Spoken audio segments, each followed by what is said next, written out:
Well guys, unfortunately the Subaru didn't survive the dyno day. Yeah, it blew up.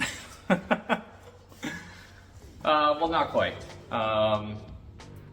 Yeah, it actually, well, we suspect that there's some bearing failure. So yeah, I mean, there is like that 1% chance that it might be the timing belt tensioner knocking, but I think we ruled that out pretty quickly. We did drain the oil and it was a little bit sparkly. Not as much as you'd sort of expect. I mean, an oil analysis would tell you for sure. But there weren't any chunks or anything, so I guess that's good. It's kind of disappointing because we didn't even really get to the exciting part. We were just sort of finishing up the drivability tuning.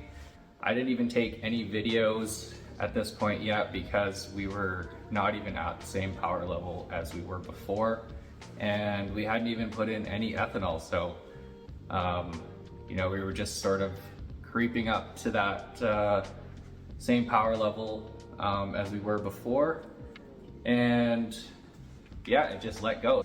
I think we made a pull at like 16 PSI or something like that, and I was like, oh, you know, it was like peaking at like 20, 21 PSI last time, so we turned it up just a little bit more and made a pull, and then the engine basically just shut off, and we were kind of like, that's weird. So then we turned it back on, and then yeah, we could hear knocking. So yeah, it was kind of disappointing that it was like very uneventful. I totally expected, you know, something major to happen when you blow your engine, like piston to shoot out the side or whatever. But I guess that's like best case scenario that nothing like that did happen. But yeah, super weird. There was nothing, no warning signs. Shut up! Nothing to indicate that that was gonna happen. And yeah, this car has basically been babied since I've owned it. I'm the second owner, and I've put 60,000 K on it, and very light kilometers, like rarely into boost. So yeah, very weird. Totally didn't predict that happening. There were no, like I said, no warning signs or anything. So yeah, I didn't even take any videos of it. All I got was the one picture. But yeah. So yeah, the next step for me, I guess, will be to go and pick the car up. In a couple weeks, I've got a trailer booked, so I'm gonna get on a ferry and pick the car up, bring it home, and then start tearing into it to see exactly what went wrong. And at this point, pulling an engine is something I've never done before, so it's exciting and also terrifying at the same time, but it's already broken, so I can't break it anymore. That's kind of my thinking. So, but yeah, once it's torn down, really, that's when I have to start thinking of what I'm gonna do next with this car. And I mean, the cheapest option, which at this point, realistically, I can't even afford that, would just be pulling an engine, unknown kilometers, etc., out of an STI and just tossing it in and hoping for the best. But that definitely has me worried because there's a lot of people out there who don't maintain their cars properly. And even my car, I knew the history on it. I was the second owner, did all the oil changes religiously, and it still happened. Yeah, tossing an engine in like that, just really, I don't want to gamble on that. So I think realistically it would be an IAG short block, and then potentially reusing my heads, getting those all machined and cleaned up, and then slapping it back together.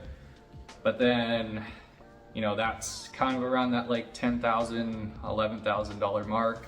You're pretty close to the cost of a IAG 550 long block.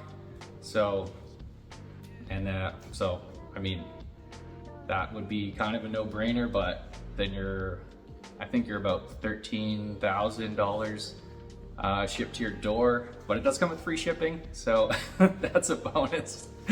But yeah, that's like a huge amount of money to spend and dump on something all at once. The other option too would be to buy a Type RA short block from Subaru. I think they're about $2,500. But then you're kind of still at the same, you still have the same issues, I guess. Like you're still basically stock pistons and rods, even though they're claimed to be a little bit stronger. They don't really hold that much more power than a stock EJ 257. So, I mean, while it would be a way to get the car running quicker, I don't know if I really want to, again, just use stock components. I'd rather bite the bullet and get at least like a block that's been put together by IAG with a warranty and all that stuff. But I guess it all just comes down to money. So, yeah, I'm not sure what to do. I mean, I did look into the LS option. I can pick up a nice running LS3 with a T56 transmission for about $8,000. And then the subframe swap, engine mount swap thing is about $1,600. So there's that. And then you don't have the reliability issues anymore, I suppose. But I mean, yeah, by the time you add in all the other stuff like wiring harnesses and whatnot, then that's when the cost starts to build up. But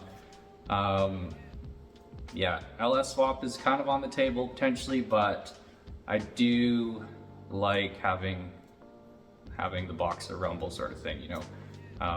Nothing really compares to it, so I definitely would like to stick with that if I could.